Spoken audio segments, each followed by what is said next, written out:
Sir, நேற்றைக்கு அதிமுக பிரச்சார கூட்டத்தில் எடப்பாடி பழனிசாமி பேசிக்கும் போது தாவேகா கொடியை பார்த்து கூட்டணிக்கு பிள்ளையார் சொல்லி போடப்பட்டாச்சு அப்படிங்கிற மாதிரி ஒரு சொல்லியிருக்காரு. தாவேகாவுடன் கூட்டணிக்கு எங்கள் கூட்டத்தில் கூட தான் தாவேகா கொடி பறந்தது நேற்றுக்கு. அதுக்காக நாங்கள் சொல்ல முடியுமா? அவர் ஒரு பகல் கனவு கண்டுட்டு இருக்காரு. அவர் பகல் கனவு பலிக்காது. அதுக்குன்னா அதிமுக என்றது அமித்ஷா திமுக மாறிடுச்சு. அது அதனால் அவர் அங்கே தான் எதனா எதிர்பார்க்க முடியும். மக்கள்கிட்டையும் எதிர்பார்க்க முடியாது, வேற கூட்டணிக்கிட்டையும் எதிர்பார்க்க முடியும்.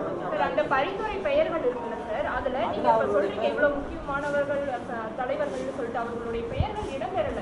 ஆனா கலைஞரோட பெயர் இடம்பெற்றிருக்கு, அண்ணாவினுடைய பெயர் இடம்பெற்றிருக்கு. இல்லை, இது எல்லா கிராமத்துக்கும் இதை அறிவிச்சிட்டாங்களா? எல்லா கிராமத்துக்கும் இல்லை. அயோத்திதாசர் பண்டிதரையோ ரெட்டமலை சீனிவாசனையோ சாதிய ரீதியாக பார்க்க முடியாது. அவர்கள் சாதிக்கு அப்பாற்பட்டவர்கள். ஒரு காலத்தில் புரட்சியாளர் அம்பேத்கரை ஒரு சாதிக்க தலைவர்னாங்க.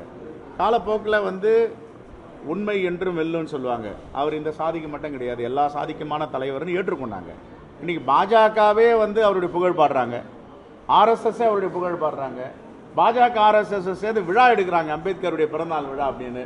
இவ்வளோ மாற்றங்கள் வருது அப்படின்னா அம்பேத்கர் சுதந்திரத்திற்கு முன்னாடியே பெண்களுக்காக வாதாடியவர், தொழிலாளர்களுக்காக வாதாடியவர்.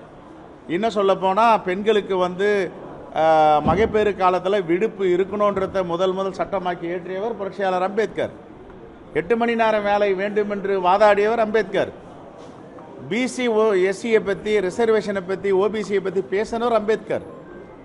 அவர் ஏன் சட்ட அமைச்சருடைய பதவியை ராஜினாமா செய்தார்? என்ன காரணம்? Hindu code bill. Hindu code bill யாருக்கானது? முழுக்க முழுக்க எல்லா சமூகத்துடைய பெண்களுக்கானது.